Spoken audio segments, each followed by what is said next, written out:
टी20 विश्वकप चैंपियन है team India social media रे विश्व विजयी दल को शुभेच्छा जणाइले मोदी। भारतीय पुरुष क्रिकेट टीम अहमदाबाद रे देशर कोटी कोटी प्रशंसक क्रीडाप्रेमी और दर्शकों हृदय जीति स्टाडियम रे उपस्थित लक्षाधिक दर्शक भारतीय युव खेलाड़ी प्रदर्शन देखि जेतिकी उत्साहित होइछन्ति। जम्मू काश्मीर कन्याकुमारी एवं मणिपुर राजस्थान पर्यंत गाँ ठारू सहर पर्यंत रहुतबा लोके सेतिकी गर्व अनुभव करछन्ति। क्रिकेट प्रेमी माने रविवार राति रे भारतीय टीम विजय को दीपावली भली पालन करछन्ति। भारतीय सहर गुड़िक बाण और फटकार शब्द दीपावली झलक देखा जायछि। केवल एतिकी नुहे भारत बाहर रहुतबा भारतीय नागरिक माने मध्य उत्साहित देखा देइछन्ति।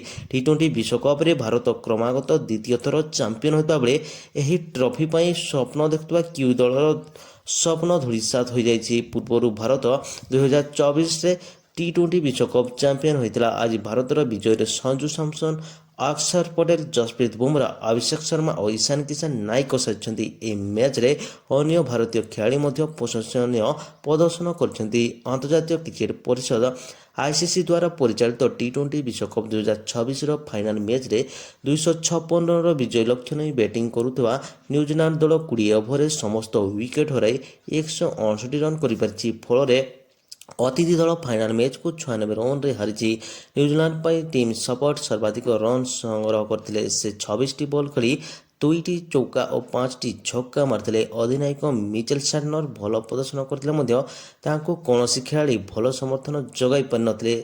सूर्य कुमार यादव नेतृत्व में पड़िया को ओह्लैथिबा भारतीय टीम निर्धारित 20 ओभर 5टी विकेट हराई 255 रन संग्रह करथिले। फल न्यूजीलैंड चापग्रस्त हो पड़िया को ओह्लैथिला। दल 50 रन पूर्व आगधाड़ीर 3 जन खेलाड़ी को हराइथिला। एही उत्कंठापूर्ण मैच रे न्यूजीलैंड टॉस जीति प्रथमे बॉलिंग निष्पत्ति नेबा सहित भारत को बैटिंग पई आमंत्रण करथिला। भारतर इनिंग्स आरंभ करथिले संजू सैमसन एवं अभिषेक शर्मा। उभय बैटर प्रथम विकेट पर 98 रन भागीदारी करथिले।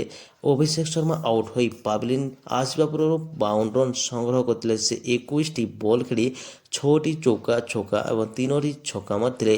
भारत पर अन्यतम प्रारंभिक बैटर संजू सैमसन व्यक्तिगत भाव 99 रन संग्रह करथिले। से 45टी बॉल खेली 5टी चौका और 8टी छक्का मारथिले। केवल एतिकी नुहे सैमसन द्वितीय विकेट पर ईशान किशन सहित 105 रन भागीदारी करिपारथिले। ईशान किशन 24टी बॉल खेली 54 रन संग्रह करथिले। से 25टी बॉल खेली 4टी चौका और 4टी छक्का मारथिले। ऑलराउंडर हार्दिक पांड्या को बैट 8 रन संग्रह होता।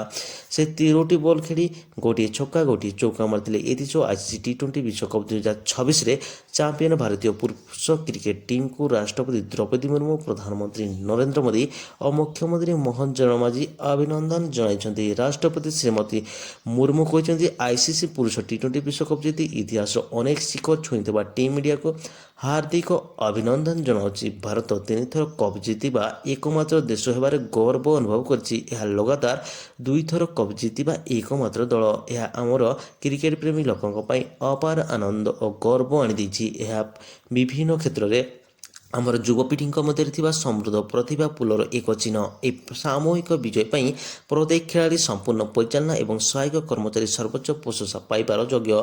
आमर क्रिकेट दल भविष्य में गौरव बजाय रखू यह ही मु कामना करछि। एवं प्रधानमंत्री सोशल मीडिया एक्स रे कहते आईसीसी पुरुष टी20 विश्वकप जीतवाई भारतीय दल को अभिनंदन जनाऊँच। यह उल्लेखनीय विजय असाधारण दक्षता, दृढ़ प्रतिबद्धता और दलगत कार्य को प्रतिफलित कर सेमाने टूर्नामेंट रे उत्कृष्टता दृढ़ता देखाइछन्ति। ए विजय प्रत्येक भारतीय हृदय गर्व और आनंद रे भरी देइछि। सेपरि मुख्यमंत्री मोहन चरण मांझी कहते उल्लेखनीय दृढ़ता और चमत्कारिता प्रदर्शन करिथिबा भारतीय टीम को हार्दिक अभिनंदन जनाऊँच। यह चमत्कार विजय प्रत्येक भारतीय हृदय को अत्यंत गर्व और आनंद रे भरी देइछि।